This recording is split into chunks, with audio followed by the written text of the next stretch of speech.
एक शाम राजा अकबर अपने प्रिय बीरबल के साथ अपने शाही बगीचे की सैर के लिए निकले वे। बगीचा बहुत ही शानदार था।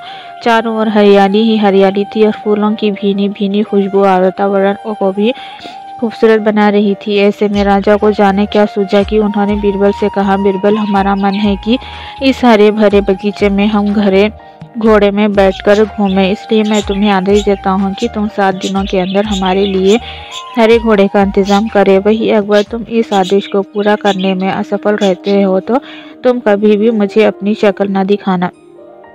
इस बात से राजा व बीरबल दोनों वाकिफ थे कि आज तक दुनिया में हरे रंग का घोड़ा नहीं हुआ है।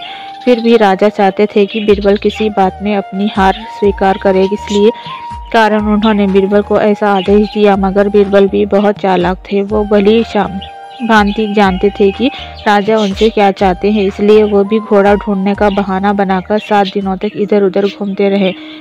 8वें दिन बीरबल दरबार में राजा के सामने पहुंचे तो बोले, महाराज, आपकी आज्ञा के अनुसार मैंने आपके लिए हरे घोड़े का इंतजाम कर लिया है, मगर उसके मालिक की 2 शर्तें हैं। राजा ने उत्सुकता से दोनों शर्तों के बारे में पूछा। तब बीरबल ने जवाब दिया, पहली शर्त यह है कि उस हरे घोड़े को लाने के लिए आपको स्वयं जाना होगा। राजा इस शर्त के लिए तैयार हो गए।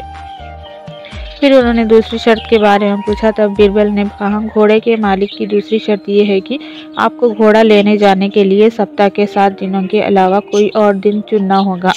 ये सुन राजा हैरानी से बीरबल की ओर देखने लगे। तब बीरबल ने बड़ी सहजता से जवाब दिया, महाराज, घोड़े का मालिक कहता है कि हरे रंग की घास घोड़े को लाने के लिए उसकी ये खास शर्तों को माननी होगी। राजा अकबर बीरबल की ये चतुराई भरी बात सुनकर खुश हो गए और मान गए कि बीरबल से उसकी हार मानवाना वाकई बहुत मुश्किल है। ये कहानी हमें ये सिखाती है कि सही सूझबूझ और समझदारी के साथ नामुमकिन लगने वाले काम को भी आसानी से किया जा सकता है।